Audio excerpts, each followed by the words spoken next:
क्या आपने आईने में देख के कभी ऐसा महसूस किया है कि शायद कोई उस तरफ से भी आपको देख रहा हो? आईने ये सिर्फ आपको आपकी शक्ल नहीं दिखाते, बल्कि ये दूसरी दुनिया के दरवाजे भी हो सकते हैं। एक ऐसी दुनिया जहाँ पे सच्चाई और खौफनाक बातें छुपी हुई है। इन आईनों की गहराई में पुराने रहस्यों की फुसफुसाहट होती है और भटकी हुई आत्माएं इन्हीं आईनों को अपना घर बना लेती है। आज के एपिसोड की कहानी ऐसे ही एक आईने के इर्द गिर्द घूमती है, तो जल्दी से अपने ईयरफोन्स या फिर हेडफोन्स लगा दीजिए, कमरे की सारी लाइट्स बंद कर दीजिए और सुनिए, अगर हिम्मत है तो।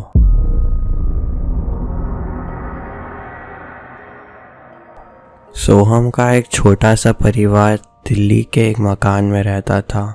उसकी एक 9 to 5 की नौकरी थी।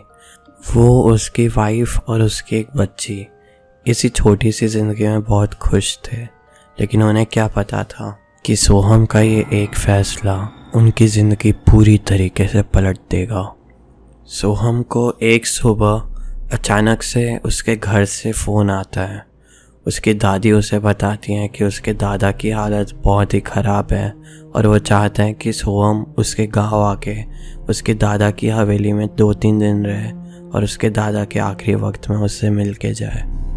सोहम ने ये सुन के अपनी जॉब से कुछ दिनों की छुट्टी ले ली और तुरंत वो अपनी दादा की हवेली के लिए निकल पड़ा। गांव में आसपास सब बदल चुका था।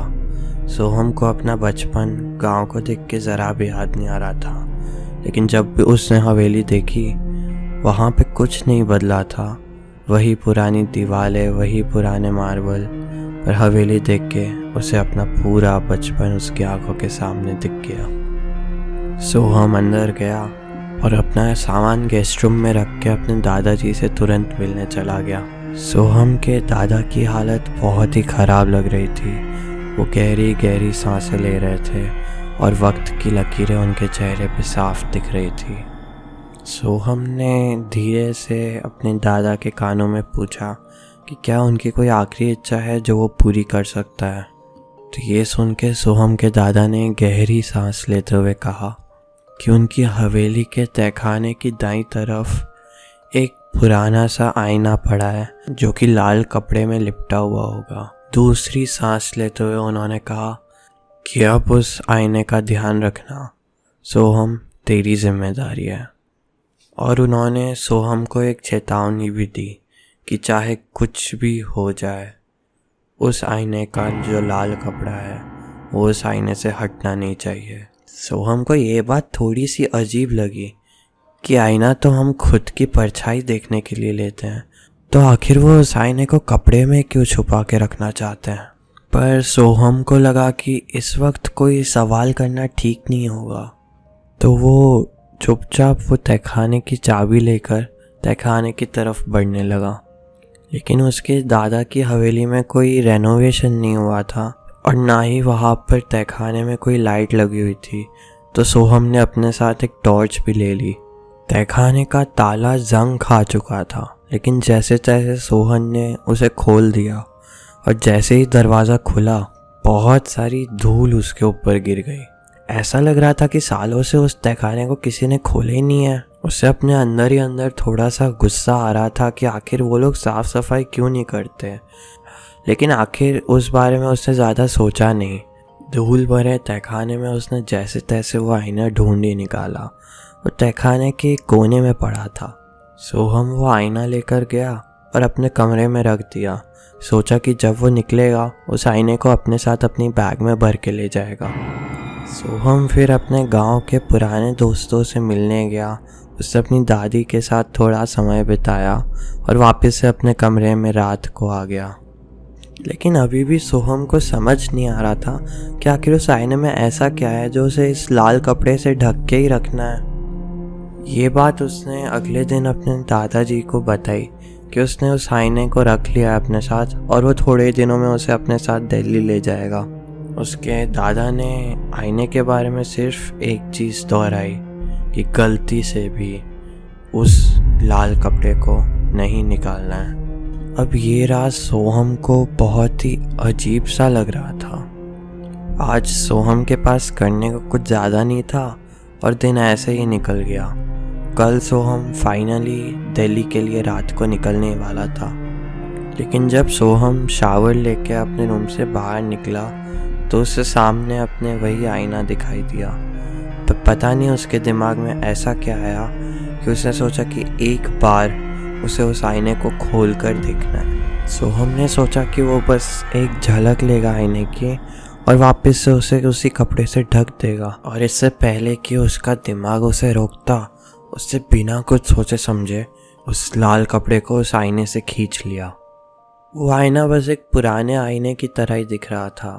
कुछ धूल थी उस पे, कुछ टूटी हुई फ्रेम थी, पर बाकी कुछ खास नहीं था उस आईने में। सोहम ने कुछ सेकंड के लिए अपने आप को उस आईने में देखा और सब कुछ उसे नॉर्मल लगा।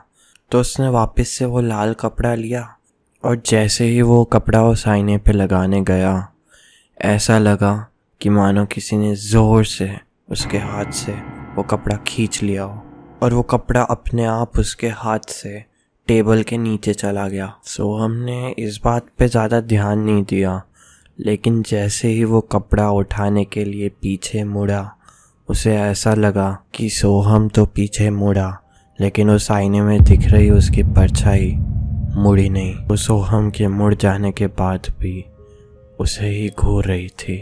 सोहम ने अब भी इस बात पे ज़्यादा ध्यान नहीं दिया। उसे लगा कि ये सब उसका वहम है। उसने अपनी आंखों को 3-4 बार झपकाया और जब वापस आईने में देखा तो आईना एकदम ठीक था। सोहम को उसकी खुद की परछाई ही दिख रही थी, जो कि वैसे ही रिएक्ट कर रही थी जैसा कि सोहम करता। उसने खुद के डरे हुए मन को ये कहकर बहलाया कि आखिर एक आईना कैसे ऐसा कर सकता है। सोहम की परछाई सोहम जैसा ही तो एक्ट करेगी। खुद को ये समझाते समझाते वापस से उसने वो कपड़ा उठाया और उस आईने पे लगाने ही वाला था कि सोहम ने देखा कि आईने में सोहम तो दिख रहा है, लेकिन उसके पीछे सोहम को घूरते हुए लाल साड़ी में एक लड़की की परछाई थी, जो ठीक सोहम के पीछे थी। सोहम ने पीछे मुड़ के देखा, वहाँ पर ऐसी कोई लड़की नहीं थी, लेकिन अभी भी आईने में वहाँ पर किसी की तो परछाई दिख रही थी। सोहम को अब समझ आ गया था कि उसने उस आईने को खोलकर एक बहुत बड़ी गलती कर दी है। उसे तुरंत उस आईने को ढका, लेकिन जैसे ही वो अपना हाथ उस कपड़े से हटाने वाला था कि उसके कानों में एक अजीब सी चीख गूंज गई।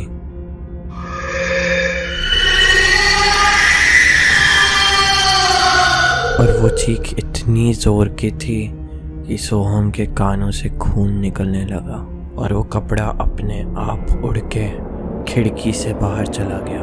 अब वो आईना वापस से खुला था, लेकिन सोहम की हिम्मत ही नहीं हुई उसकी तरफ देखने की। सोहम कोशिश कर रहा था कि वो जैसे तैसे उस आईने से नज़रें हटाते हटाते धीरे धीरे उस कमरे से बाहर निकल जाए, लेकिन जैसे ही उसने अपना पहला कदम बढ़ाया, उसके कानों में एक हल्की सी आवाज़ आई, शुक्रिया मुझे आज़ाद करने के लिए।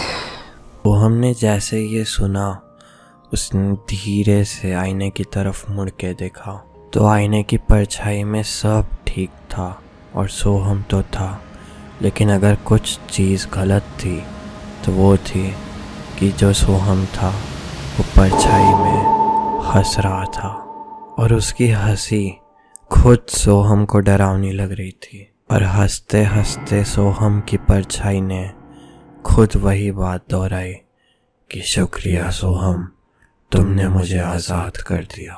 सोहम ने डर के मारे सोचा कि क्यों ना उस आईने को वो खिड़की से बाहर फेंक दे। उसने जल्दी से जाके उस आईने को उठाया और एकदम अपनी पूरी जान लगा के उस खिड़की से बाहर फेंक दिया, लेकिन उस आईने के गिरकर टूटने की आवाज़ नहीं आई थी। लेकिन अब सोहम की जान में जान आई कि वो आईना उस हवेली में नहीं था, लेकिन जैसे ही सोहम ने मुड़ के देखा, आईना ठीक उसके बिस्तर पे उसके सामने ही पड़ा था और उसमें वही लड़की सोहम को गुस्से से देख रही थी।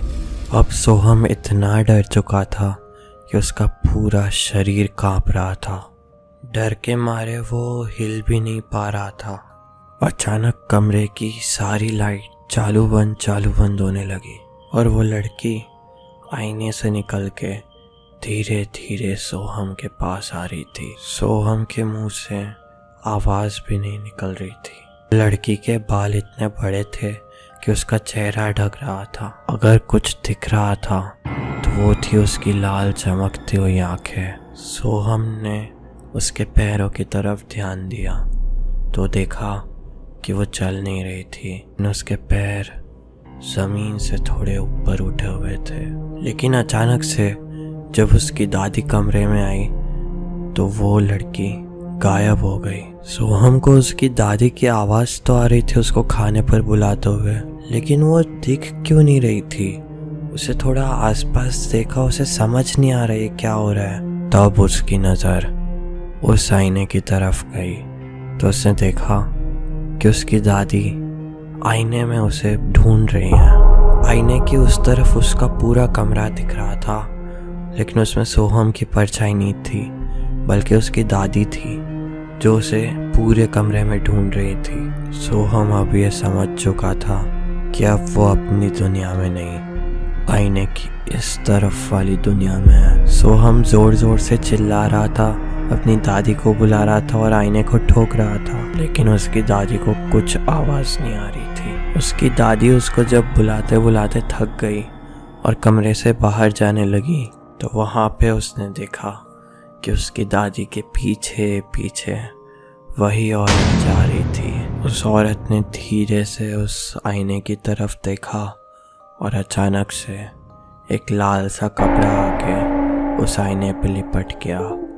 अब सोहम को पता चल गया था कि उसका वहाँ से बाहर निकलने का कोई तरीका नहीं है, पर वो फिर भी कोशिश कर रहा था आईने को ठोक के ज़ोर ज़ोर से चिल्ला के। लेकिन ना उस आईने पे कोई फ़ायदा था, ना उस आईने की दूसरी तरफ वाली दुनिया में किसी को पता था कि सोहम कहाँ गया है।